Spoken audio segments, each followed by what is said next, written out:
Chapter 2 Digory and his uncle. It was so sudden and so horribly unlike anything that had ever happened to Digory, even in a nightmare, that he let out a scream. Instantly, Uncle Andrew's hand was over his mouth.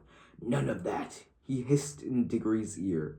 "If you start making a noise, your mother'll hear about it, and you know what a fright might do to her." As Digory said afterward, the horrible meanness of getting a chap in that way almost made him sick. But of course he didn't scream again. "That's better," said Uncle Andrew. "Perhaps you couldn't help it. It is a shock when you first see someone vanish. Why, it gave even me a turn when the guinea pig did it the other night." "Was that you yelled?" asked Digory. "Oh, you heard that, did you? I hope you haven't been spying on me." "No, I haven't," said Digory indignantly. "But what happened to Polly?" "Congratulate me, dear boy," said Uncle Andrew, rubbing his hands. "My experiment has succeeded. The little girl's gone, vanished, right out of the world." "What have you done to her?" Sent her to, well, another place." "What do you mean?" asked Digory. Uncle Andrew sat down and said, "Well, I'll tell you all about it. Have you ever heard of old Mrs. Leafy?"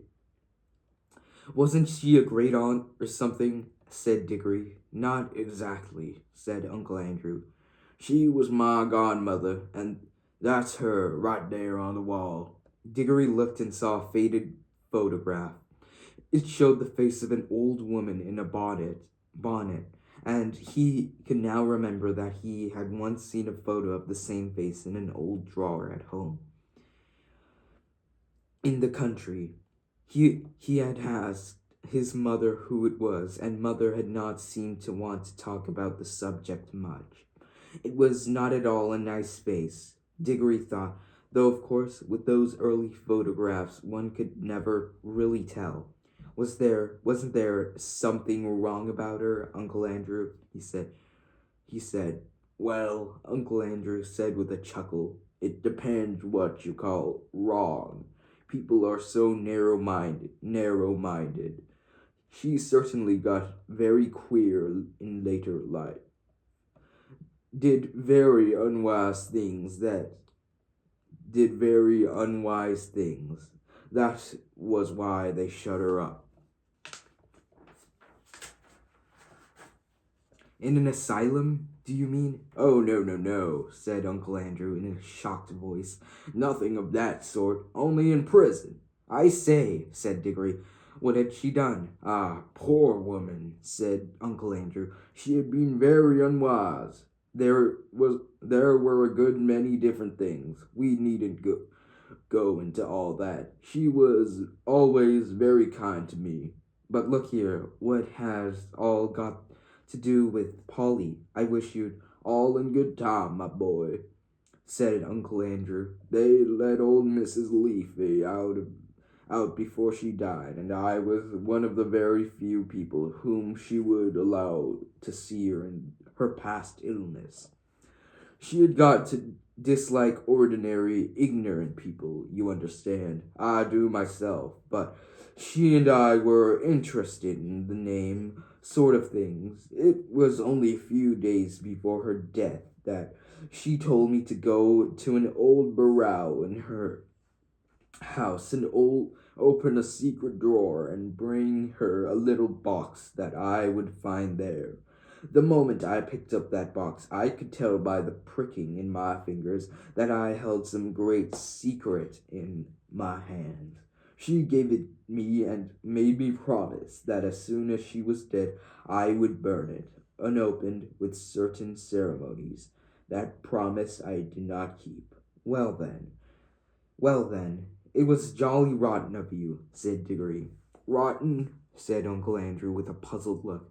"Oh, I see. You mean that little boys ought to keep their promises. Very true. Most right and proper, I'm sure, and I'm very glad you have been taught to do it. But of course, you must understand that rules of that sort, however excellent they may be for little boys and servants and women, and even people in general, can't possibly be expected to apply to profound students and great thinkers and sages. No, Digory. Men like me who possess hidden wisdom are freed from common rules just as we are cut off from common pleasures. Ours, my boy, is a high and lonely destiny, as he said this, he sighed and looked so grave and noble and mysterious that for a second Diggory really thought he was saying something rather fine. But then he remembered the ugly look he had seen on his uncle's face the moment before Polly had vanished. And all at once he saw through Uncle Andrew's grand words. All it means, he said to himself, is that he thinks he can do anything. He likes to get anything he wants. Of course, said Uncle Andrew, I didn't dare to open the box for a long time, for I knew it might contain something highly dangerous, for my godmother was a very remarkable woman. The truth is, she was one of the last mortals in this country who had fairy blood in her. She said there had been two others in her time. One was a duchess, and the other was a charwoman. In fact, Digory, you are now talking to the last man, possibly who really had a fairy godmother. There, that will be something for you to remember when you are an old man yourself. I bet she was a bad fairy, thought Digory, and added out loud, but what about Polly? How do you harp on that? Said Uncle Andrew, as if that what mattered. As if that was what mattered. My first task was, of course, to study the box itself. It was very ancient, and I knew good enough even then to know that it wasn't Greek or Old Egyptian or Babylonian or Hittite or Chinese. It was older than any of those nations. Ah, that was a great day when I last found out the truth. The box was Atlantean. It came from the lost island of Atlantis. That meant it was centuries older than any of the Stone Age things they dig up in Europe, and it wasn't a rough, crude thing like them either, for in the very dawn of time, Atlantis was already a great city with palaces and temples and learned men. He paused for a moment, as if he expected Diggory to say something. But Diggory was disliking his uncle more every minute, so he said nothing. Meanwhile, continued Uncle Andrew, I was learning a good deal in other ways. It wouldn't be proper to explain them to a child about magic in general. That meant I came to a fair idea what sort of things might be in the box. By various tests, I narrowed down the possibilities. I had to get to know some, well, devilish queer people and go through some very disagreeable experiences. That was what turned my head gray. One doesn't become a magician for nothing. My health broke down in the end, but I got better, and at last I actually knew.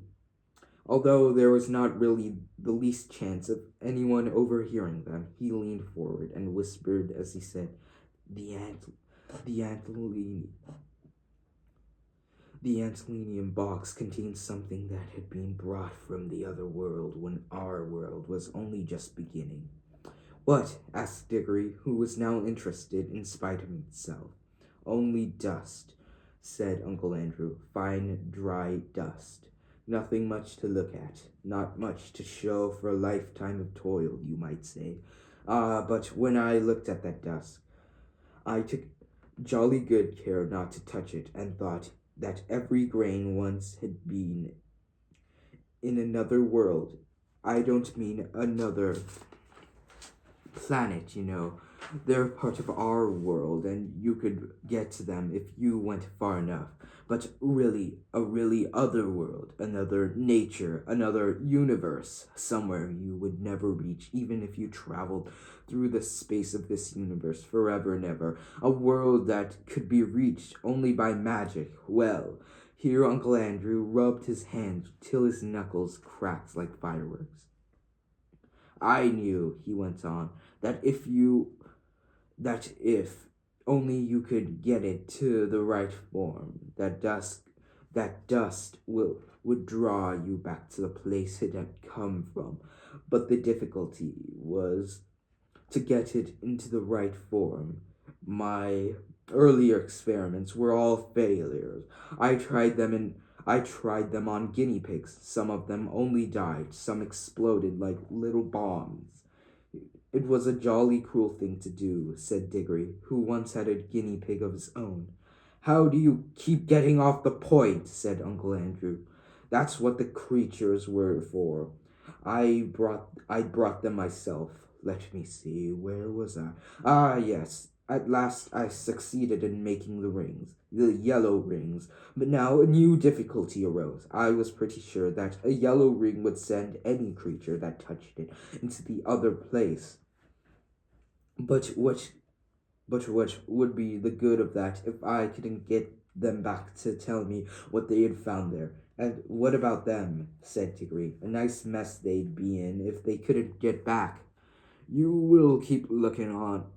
You will keep looking at everything from the wrong point of view, said Uncle Andrew with a look of impatience. Can't you understand the thing is a great experiment? The whole point of sending anyone to the other place is that I want to find out what it's like. Well, why didn't you go yourself then? Diggory had hardly ever seen anyone look so surprised and offended as his uncle did at this simple question. Me, he exclaimed. The boy must be mad. A man at my time of life and in state of my health to risk the shock and dangers of being flung suddenly into a different universe. I never heard anything so preposterous in my life. Do you realize what you're saying? Think what another world means. You might meet anything. And I suppose you've sent Pauline into it then, said Diggory. His cheeks were flaming with anger now. And all I can say, he added, even if you are my uncle, is that you've behaved like a coward, sending a girl to a place you're afraid to go yourself. Silence, sir, said Uncle Andrew, bringing his hand down on the table. I will not be talked to like that by a little dirty schoolboy. You don't understand. I'm the great scholar, the magician, the adept who is doing the experiment. Of course, I need subjects to do it on. Bless my soul, you'll be telling me next that I ought to have asked the guinea pigs permission before I use them. No great wisdom can be reached without sacrifice, but the idea of going myself is ridiculous. It's like asking a general to fight as a common soldier. Supposing I got killed, what would become of my life's work? Oh, stop. Oh, do stop jawing, said Diggory. Are you going to bring Polly back? I was going to tell you when you so rudely interrupted me, said Uncle Andrew, that I did at last find out a way of doing the return journey. The green rings draw you back. But Polly hasn't gotten a green ring. No, said Uncle Andrew with a cruel smile. Then she can't get back, shouted Diggory. And it's exactly the same as if you'd murdered her. She can get back, said Uncle Andrew, if someone else will go after her, wearing a yellow ring himself, and taking 2 green rings, one to bring himself back and one to bring her back.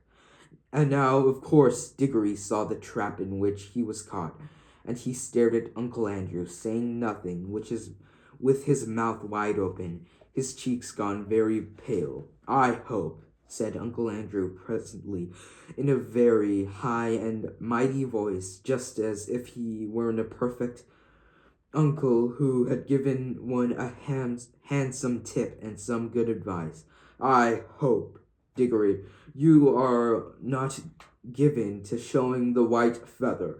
I should be very sorry to think that anyone of our family had not enough honor and chivalry to go to the aid of a lady in distress. Oh, shut up, said Diggory. If you had any honor and all that, you'd be going yourself. But I know you won't. All right, I see I've got to go. But you are a beast. I suppose you planned the whole thing so that she'd go without knowing it, and then I'd have to go to after her. Of course, said Uncle Andrew with his hateful smile. Very well, I'll go, but there's one thing I jolly well mean to say first. I didn't believe in magic till today. I see now it's real, but well, if it is, I suppose all the old fairy tales are more or less true, and you're simply a wicked, cruel magician like the ones in the stories. Well, I've never read a story in which people of that weren't paid out in the and I bet you will be, and serve you right.